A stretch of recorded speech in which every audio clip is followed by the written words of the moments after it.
Our topic today is about denying ourselves. Gusto ba nating i-deny yung ating sarili para makasunod kay Lord? Denying ourselves to follow Jesus or denying its power? Malalaman natin today kung tayo ba'y nagdi-deny ng ating sarili sa Panginoon o dinideny natin ang kapangyarihan ng Lord sa buhay natin. Praise God. So let us open our Bible in Matthew chapter 16 verse 24 to 27. Then Jesus said to his disciple, "Whoever wants to be my disciple must deny himself and take up their cross and follow me.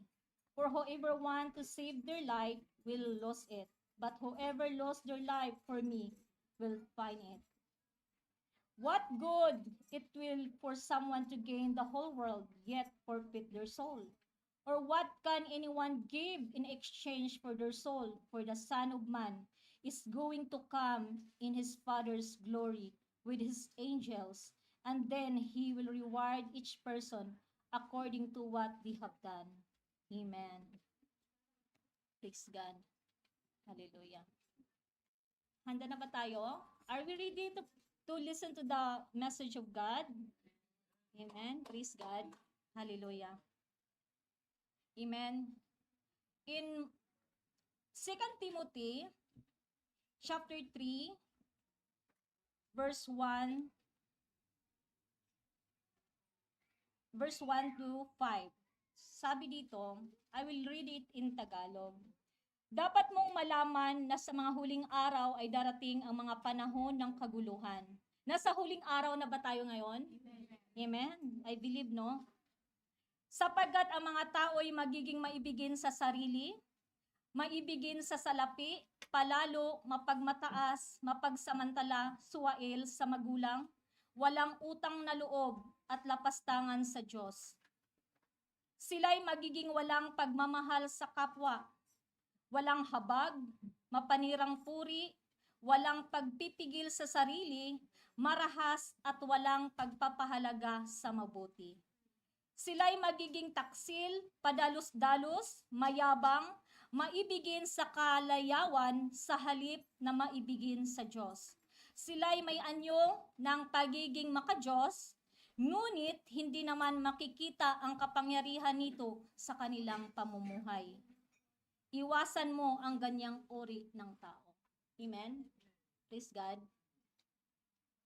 So, again, tanungin mo sa katabi mo, denying yourself to follow Jesus or denying the power of God? Amen? Parang ang hirap, no? Pero sabi dito, sila'y may anyong pagiging makadiyos, ngunit hindi naman nakikita ang kapangyarihan nito sa kanilang pamumuhay. Ito daw mga tao na to, ito daw dapat ang ating iwasan. Kasi sabi ng Lord, wala tayong magagawa sa ganitong klaseng tao. Praise God. Amen. Nasa huling panahon ba tayo? Amen, I believe, no? So, why this is my message today? Amen. Nasa Pilipinas kami, ang dami kong gustong ipatuto sa Panginoon. Sa sobrang dami ng ginawa ng Lord.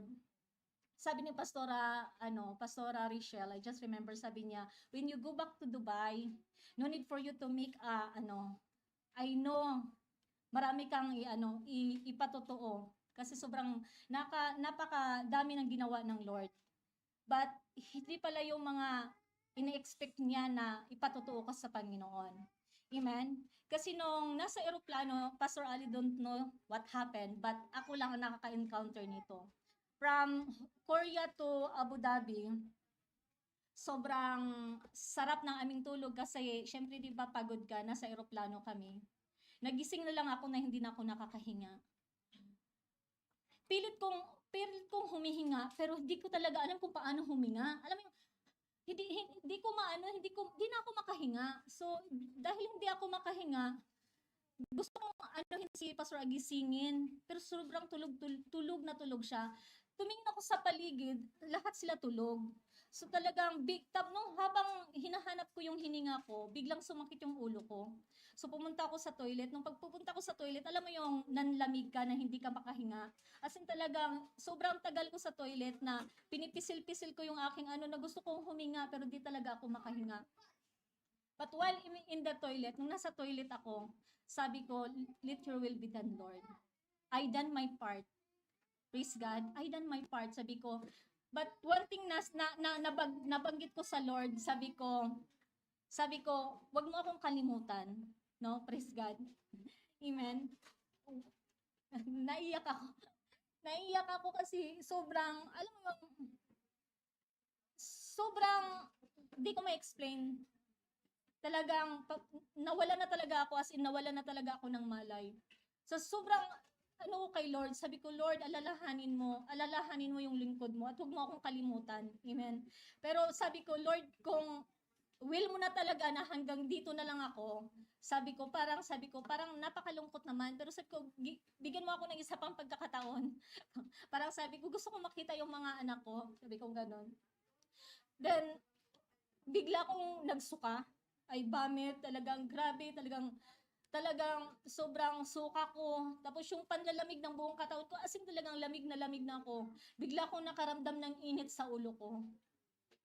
Then talagang naghugas ako sa sarili ko kasi sobrang dami kong isuka ko lahat ng masasamang, iwan ko kung hindi naman ako nasaktan, nasakit yung tiyan ko. But before that happened, amen, praise God, when nasa Capiz kami, nagkaroon din ako ng encounter. So, pinasakit na naman yung akin. Kasi, kung tayo, no, nawala sa Panginoon, hindi natin maunawaan kung ano ang ginagawa ng kalaban. Sumakit din yung tiyan ko. Pumunta ako ng toilet na parang ito ng katapusan ko.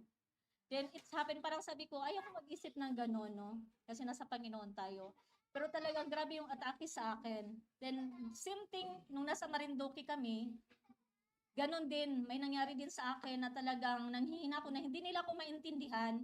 Amen. Sabi ko, katawan ko to, ako lang nakakaalam. Gustuhin ko man yung mga bagay, pero hindi ko talaga alam kung, alam mo yung, parang nawala yung lakas mo. Hindi mo alam kung paano mo i-renew, hindi mo alam kahit anong kain mo, talagang as in totaling wala.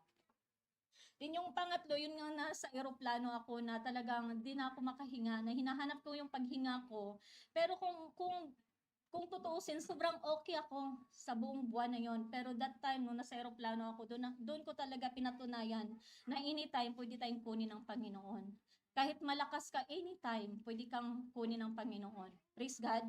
So I cried to the Lord. Sabi ko, Lord, sabi ko, nagawa ko ang kalooban mo, pero paabutin mo ako sa Dubai. Gusto ko makita yung mga anak ko.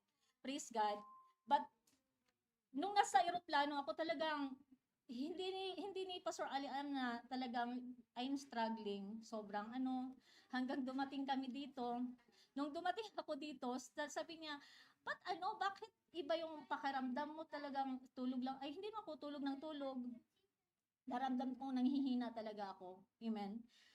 Dahil mayroon akong encounter again, 3 beses akong nanaginip na yung katawan ko, amen, nandito. Pero yung ako, nandun sa ibang lugar, nagtatrabaho. And then, yung trabaho ko, as in pisikalan, kaya ramdam na ramdam ko yung aking pagod dito. Sabi ko, ba't pagod na pagod ako kahit alam mo, pagod na, wala na akong ginagawa.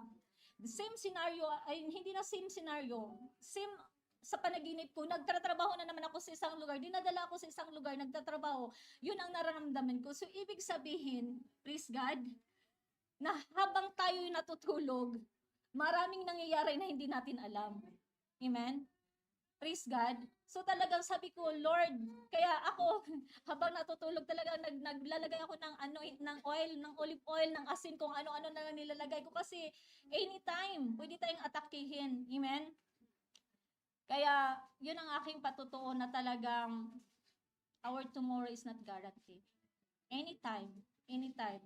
Kasi first time ko talaga na hindi ko alam kung paano huminga at saka wala naman akong sakit, never ako naka-encounter ng ganun, pero that time, maalala ko lang talaga na natulog ako. Nung pagising ko, buti na lang ginising ako ng Lord. Praise God, paano na lang kung hindi ako nagising that time? Kasi hindi ko na talaga alam, nagising ako na hindi na ako nakahinga, hindi na ako marunong huminga. Anong hanap ko ng paghinga? Wala ko talaga akong hininga. But praise God, talagang napakabuti ng Lord. Talagang sabi ko, amen, hindi ko talaga ikakahiya ang kabutihan ng Lord sa akin. Amen. Hindi ko ikakahiya ang power ng Panginoon sa akin. Amen. Kaya, amen, encouragement sa atin lahat na magpatuloy tayo sa Panginoon. Amen. Mas maganda na madatnan tayo na nasa presensya ng Lord. Mas maganda na madatnan tayo na naglilingkod ka sa Lord. Mas maganda na mawala ka kasi life is short. Mas maganda na mamatay ka. Amen. Na mayroon kang relasyon sa Panginoon. Amen.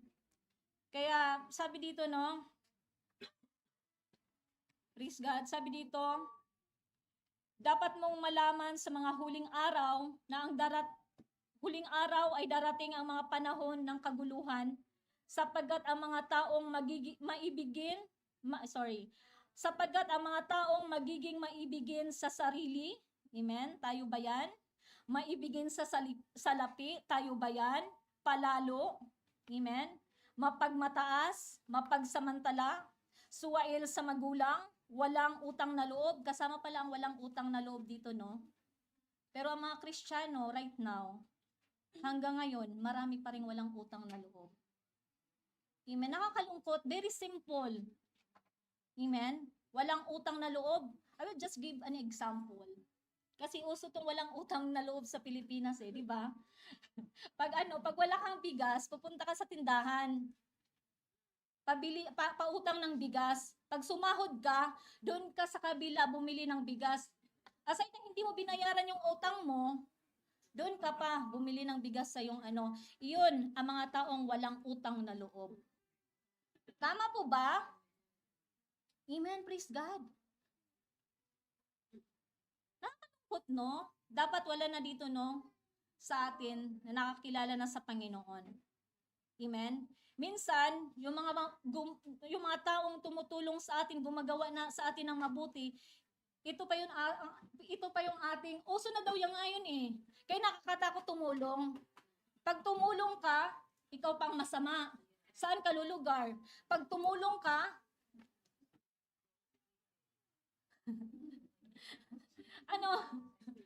diba? Tumulong ka na nga, ichichismis ka pa. Yes. Amen? Kaya sabi dito, no? Ulitin ko. Sapagkat ang mga taong maibigin sa sarili, maibigin sa salapi, palalo, mapagmataas, amen? Mapagsamantala, suwail sa magulang, diba? Mapagsamantala, scammer. Diba ang dami ngayon, uso ngayon? Kahit puso, ini-scam. Amen? Praise God. Ini-scam ang puso. Amen? Praise God. Sabi nito, suwail sa magulang. Sino bang mga suwail sa magulang? Walang utang na loob at lapastangan sa Diyos. Sila'y maging walang pagmamahal sa kapwa, walang habag, mapanirang puri, walang pagpipigil sa sarili, walang kontrol. Amen? Marahas at walang pagpapahalaga sa mabuti. So, ibig sabihin, pag ginawan ka ng mabuti, dapat gagawan natin ng mabuti. Amen? Sila'y magiging taksil, padalos-dalos, mayayabang, maibigin sa kahalayan sa halip maibigin sa Diyos. Sila'y may anyo ng pagiging makadiyos, ngunit hindi naman makikita ang kapangyarihan nito sa kanilang pamumuhay. Iwasan ang ganyang uri ng tao. Praise God. Amen? Kung ganyang klaseng tao, kung ganyang klaseng kapatid o kaibigan mayroon ka, dapat iwasan mo or else baka one day, yung ugali ng yung kaibigan ay yun ang magiging ugali mo. Amen? And then, huling araw na, mawalan ka ng hininga. Saan ka ngayon? Kung hanggang ngayon, itong mga ugali na to ay nasa sa atin pa. Praise God. Amen. Dahil nasa end time na tayo, di ba? Sabi nga daw, amen? Ang alahas daw, ano daw kaibahan ng alahas at ng lalaki? Ano? Amen. Ang alahas daw, habang tumatagal, nagmamahal. Ang lalaki, habang tumatagal, nawawala ng pagmamahal.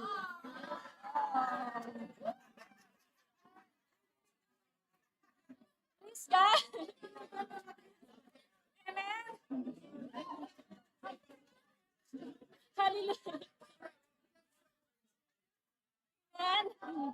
Kaya, mag-ingat-ingat kayo, girls. Amen. Mag-ingat-ingat kayo. Kaya sabi, buksan nyo sa Job 22:25, sabi ng Lord, ang Diyos na makapangyarihan ang ituring mong yaman, na siyang ginto't pilak na iyong papahalagahan. Amen? Kaya, alam niyo ba kung sino ang wise dito? Sister Jinky. Matalino. Praise God. Amen? Dapat ganon. Matalino tayo ngayon. Amen? Praise God. Hallelujah. Nagets niyo ba? Ang ibig kong sabihin, amen, kung mayroon man tayong pahalagaan sa oras na to, sa buhay natin, kundi palahalagahan natin ng may Diyos tayo. Amen? Tama po ba? Kasi ang tao, ano daw, friendly request, friendly user. Pero ang Lord, hindi ka iiwan, hindi ka pababayaan. Hindi ka iiwan ng Lord. Amen? Kaya hindi ko kayong tinatakot na wag na kayong maghanap ng boyfriend. Mag-boyfriend kayo. Praise God. Amen. Hallelujah. Praise God. Amen. In Matthew chapter 7, verse 21 to 23.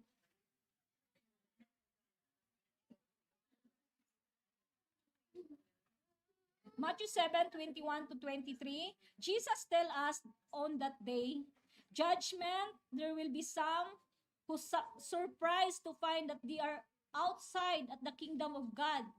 Then the some who believed true things about Jesus and who did good things in the name of Jesus, and yet they never become his disciple. Amen. Praise God. Hallelujah. Nakakaano, no? Makikita natin talaga ang totoong tagasunod ni Lord. Ito yung mga taong hindi lang nakikinig ng salita ng Lord, ito ang mga taong gumagawa. Amen? They are the doer of the word of God. Ito yung totoong disipulo, tagasunod ni Kristo. Pero yung mga tao, nagmukhang Kristiyano, kaya totoo talaga no na one day, pagdating ng panahon, hindi lahat ng tumatawag sa Panginoon. Amen?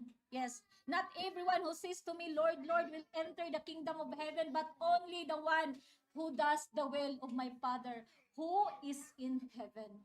Amen? Yun lang daw talaga ang sumusunod.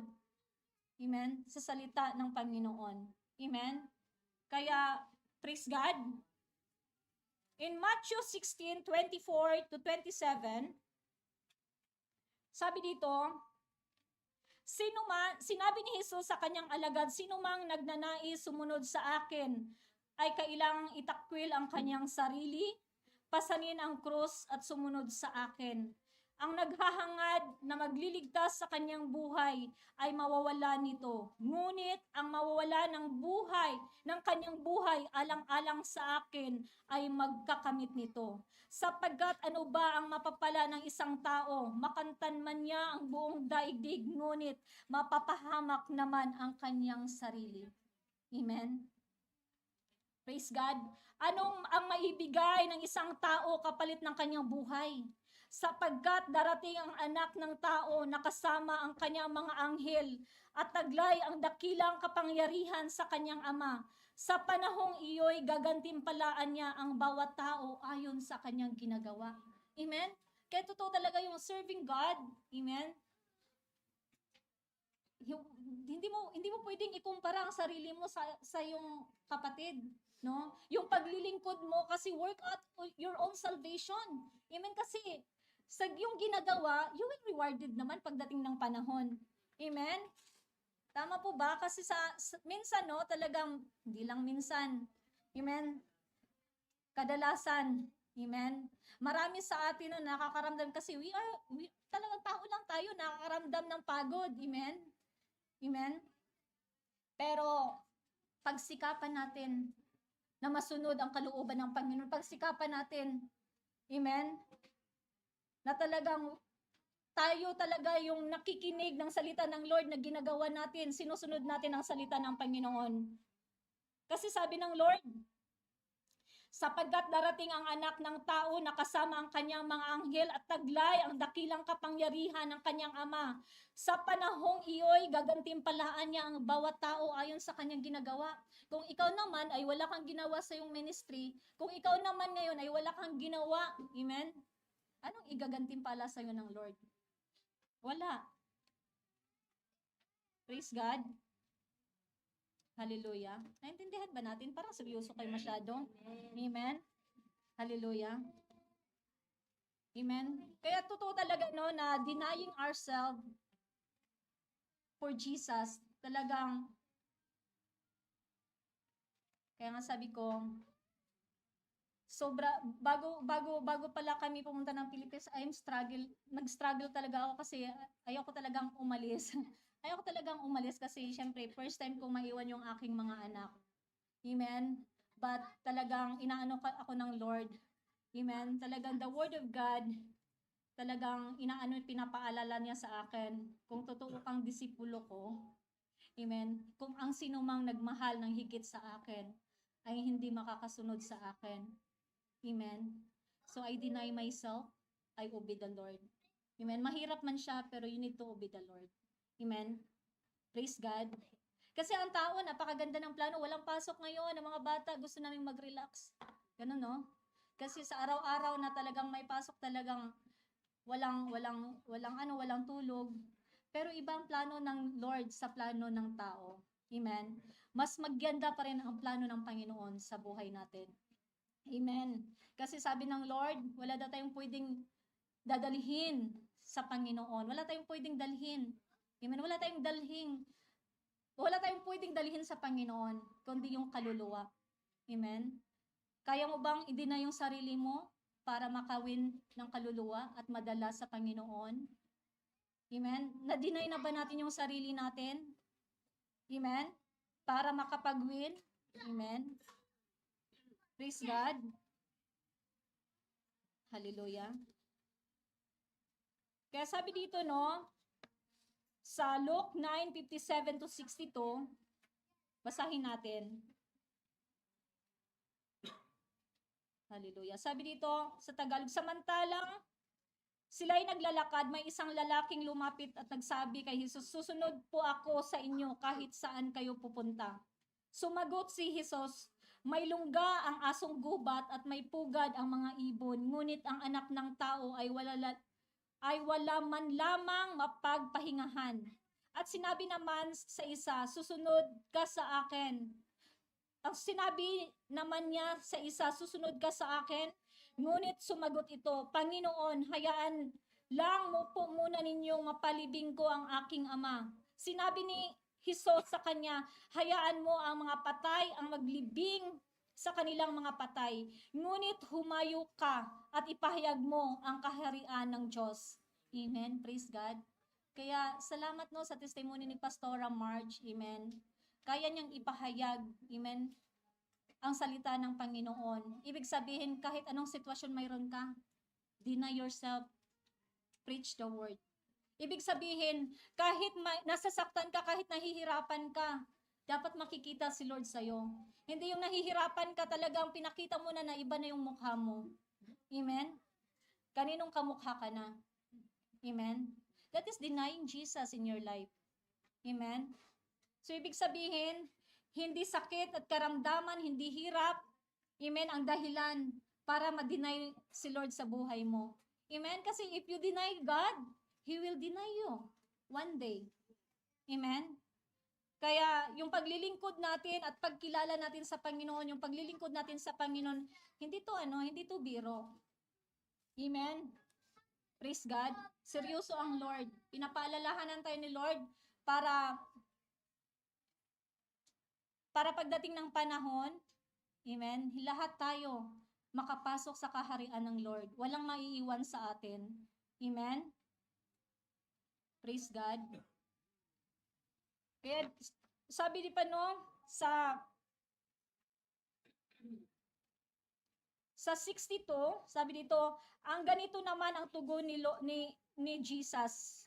Sino mang nagsisimulang mag-araro, ngunit panay ang lingon ay hindi karapat-dapat sa kaharian ng Diyos. Ito yung mga Kristiyano, amen, nakakilala na sa Lord. Amen? Palingon-lingon. Ibig sabihin, alam mo na ang katotohanan kung saan-saan ka pa mo pumupunta. Palingon-lingon, parang si sister kasi, si brother kasi. Amen, di ba? Palingon-lingon. Maraming nakikita. Amen? Dapat hindi na tayo ganito. Amen? Praise God. Mamamatay ka na lang. Mamamatay na lang tayo. Binabantayan mo pa si sister o si brother. Yung mali pa rin ni sister o ni brother ang iyong inaalala. Hindi mo inaalala ang iyong sarili. Tama po ba? Ang ganito naman ang tugon ni Jesus. Sino mang nagsisimulang mag-araro, ngunit panay ang lingon ay hindi karapat-dapat sa kaharian ng Diyos. Ito yun, tayo yun. Mga nag-aararo, nagtratrabaho sa kingdom ng Lord. Kung ganitong klaseng pananampalataya, mayroon tayong palingon-lingon, amen? Hindi ka talaga makakarating. Amen? Hindi ka makakarating sa kaharian ng Panginoon. Praise God. Parang masyado kayong seryoso. Amen? Hallelujah. Dapat lang talagang, praise God. Hallelujah. Ay, sorry. Amen. Praise God. Hallelujah. Okay, we will try. Amen. Hallelujah. Amen. So, amen. We will continue. Amen. Hallelujah. In where I am now. Amen. In John, 1 John, we will read in the book of 1 John, chapter 2, verse 15 to 17. Amen. Can you put it in the Amen. Praise God. Hallelujah.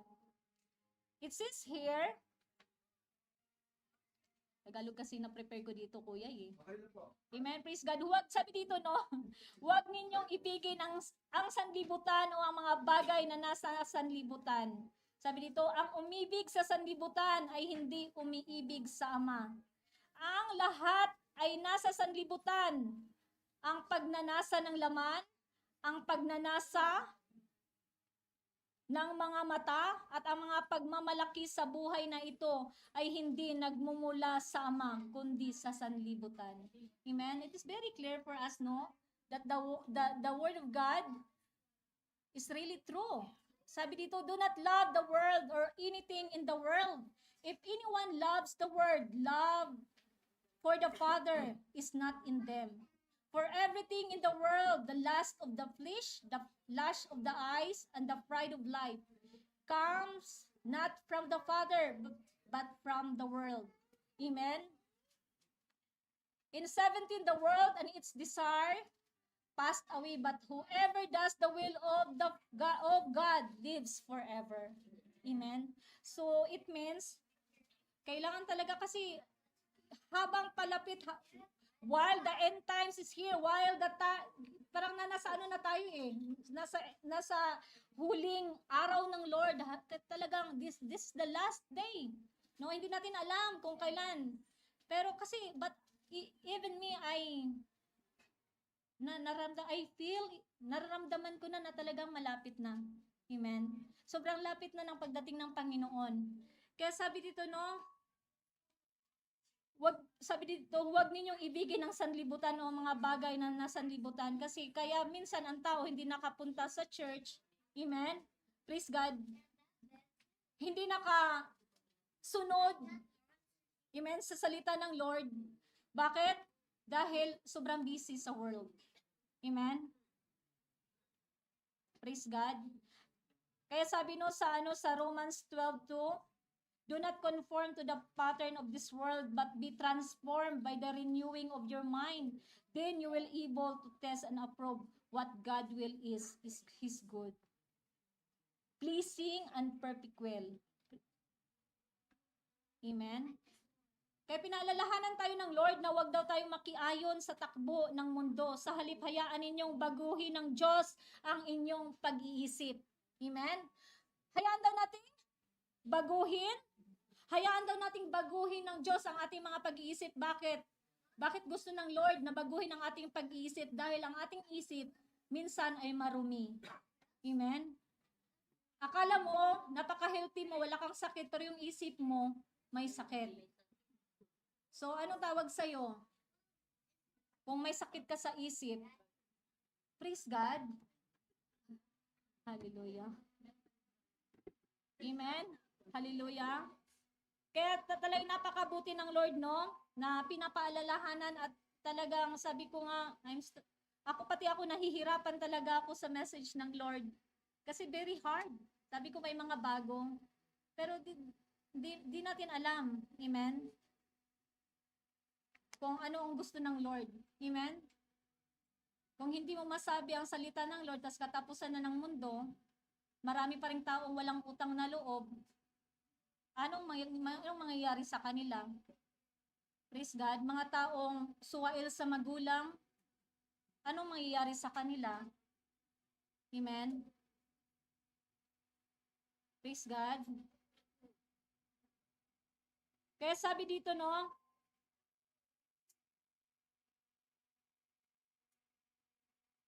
hallelujah.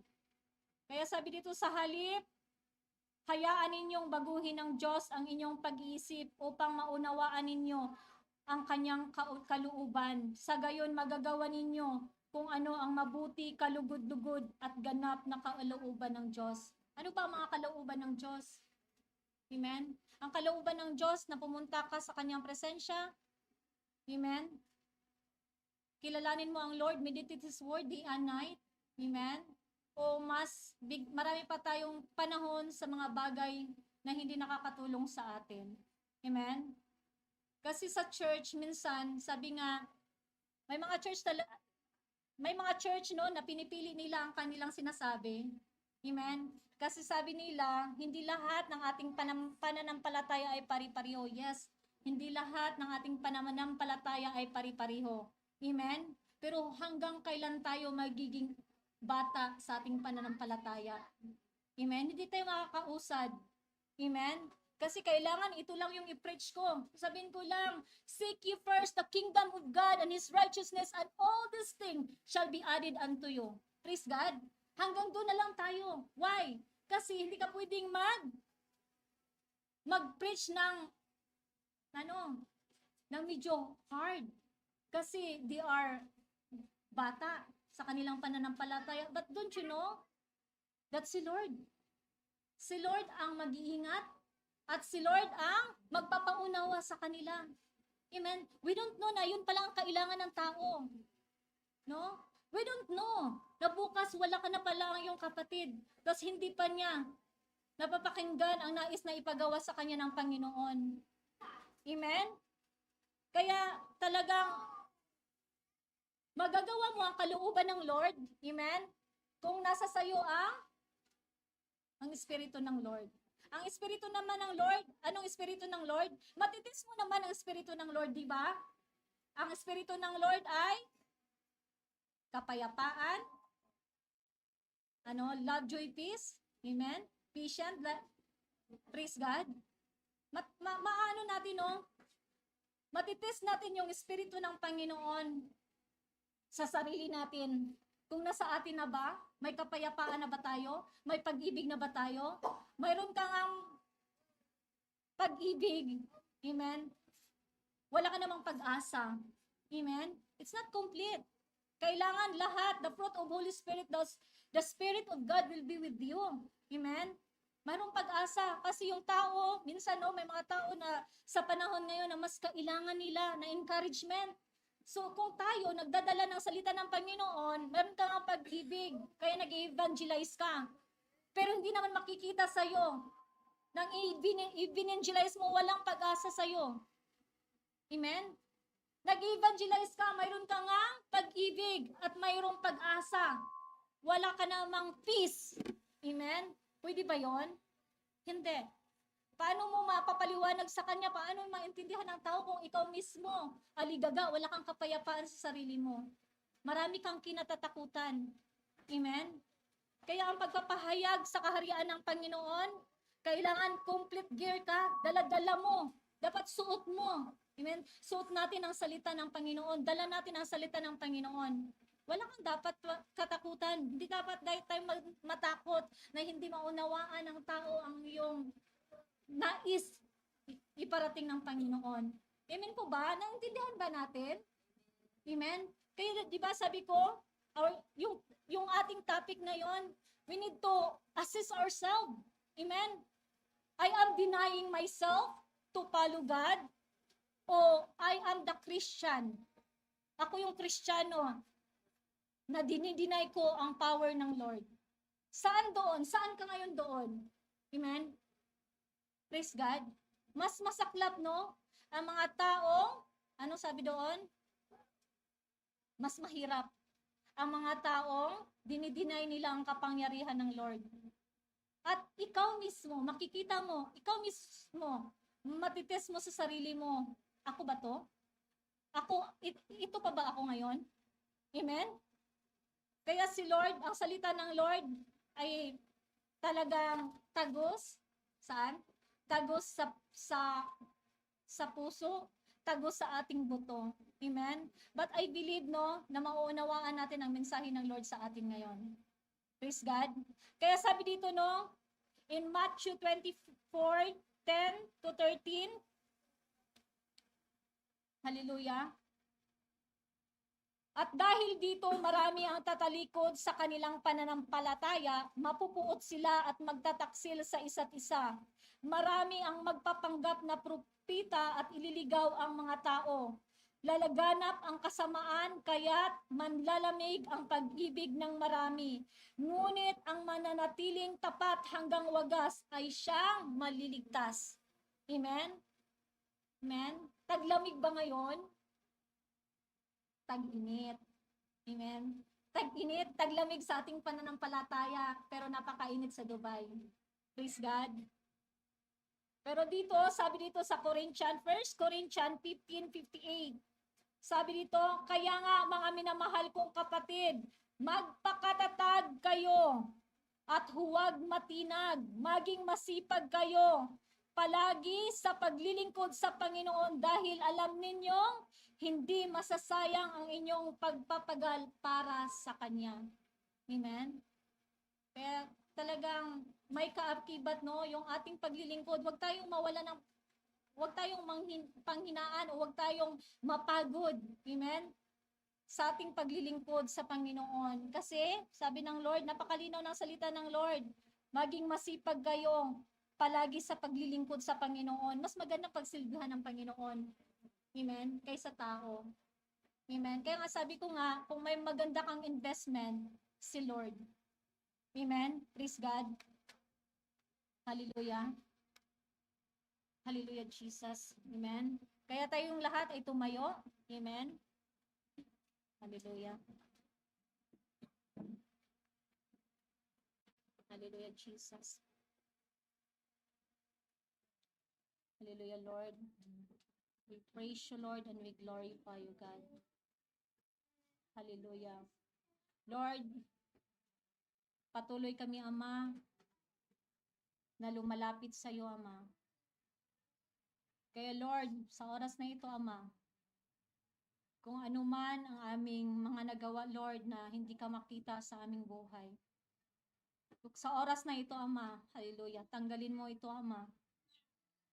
Ang lahat ng mga sagaba, Lord, na makapasok kami sa iyong kaharian, Lord. Tanggalin mo, Lord. At patuloy kami, Ama, hallelujah, na palinis sa iyong kabanalan, Lord. Lord, sa oras na ito, Ama, Ikaw ang Diyos na nakakasiyasat ng aming mga puso. Ikaw ang Diyos na nakakasiyasat ng aming mga isip. Lord, wag mo kaming hayaan, Lord, na panghinaan, Lord. Bagkus, Ama, bigyan mo kami, Ama, ng katatagan, Lord, na kilalanin ka, na hanapin ka, at paglingkuran ka. Lord, our life, Lord, tomorrow is not a guarantee. Walang nakakaalam, Lord, kung hanggang kailan ang buhay namin dito, Lord. Kaya, Lord, sa oras na ito, Ama, patuloy kami, Ama, sakop sa iyo, Lord, sa iyong pag-ibig, sa iyong kapayapaan, sa pag-asa. Hallelujah. Na pagdating ng panahon, Lord, hallelujah, ang lahat ng mga anak mo sa oras na ito, Ama, ay makakapasok sa iyong kaharian. Kaya Lord, hallelujah, kung anuman, Ama, ang nagiging hadlang, Lord, na makalapit kami sa iyo, sa oras na ito, Ama, sinusuko namin sa iyo ang lahat ng ito, Lord. Ang kalooban mo, Lord, ang siyang masunod sa buhay ng bawat isa, Lord. Ang kalooban mo, Ama, ang siyang patuloy, Ama, na makita sa bawat isa sa amin, Lord. Lord, kung paano mo kami, Ama, tinawag, hallelujah, sa aming mga sitwasyon, Lord. Hallelujah. Muli mo kaming tawagin ngayon, Ama. Hallelujah. Na may pananampalataya, na may pag-ibig. Dahil alam namin, Ama, na sa aming pananampalataya sa iyo, Lord, magkaroon kami ng kaligtasan. Sa pananampalataya namin sa iyo, Ama, magkaroon kami, Ama, ng kagalingan. Sa aming pananampalataya sa iyo, Ama, magkaroon kami ng bagong buhay, bagong pag-asa. Sa pananampalataya namin sa iyo, Ama, magkakaroon kami, Ama, ng bagong puso. Lord, itama mo, Ama, ang mga puso namin, Lord. Itama mo, Ama, ang aming mga isipan, Lord. Kaya, Lord, sa oras na ito, Ama, sa lahat, Ama, ng mga gawa ng mga masamang espiritu sa buhay ng bawat isa, Lord. Hallelujah. We rebuke it, Lord, in the name of Jesus. Hallelujah. We rebuke the works of the enemy in the life, hallelujah, of your people right now, Lord Jesus. Lord, kung ano man, Ama, hallelujah, ang mga bagay, hallelujah, na hindi ka nais-nais, hallelujah, sa iyong harapan, Lord, we rebuke it in the name of Jesus. Tanggalin mo, Ama, hallelujah, ang espiritu ng mapagmataas, the hypocrite spirit, Lord, in this place, Lord, we rebuke it in the name of Jesus. Hallelujah. Lord, silyuhan mo, Lord, the anti-spirit, Lord, hallelujah, we rebuke it in the name of Jesus. Hallelujah. Lord, lahat, Ama, ng mga espiritu na hindi sa iyo, Lord, tanggalin mo, Lord, sa lugar na ito, Ama. Bagkus, Ama, palitan mo, Ama, ng iyong espiritu, ang espiritu ng pag-ibig, espiritu ng kapayapaan, espiritu ng pag-asa, espiritu ng kapahingahan, espiritu, Lord, hallelujah, na nanggagaling sa iyo, Lord. Kaya, Lord, sa oras na ito, silyuhan mo, Lord, ang bawat isa sa amin, Lord. Silyuhan mo kami, Ama, ng iyong banal na dugo, ang dugo na siyang dumaloy sa krus ng Kalbaryo, Lord.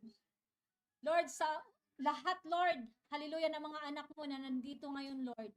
Patuloy, Ama, na silyuhan mo po ang bawat isa sa amin, Lord.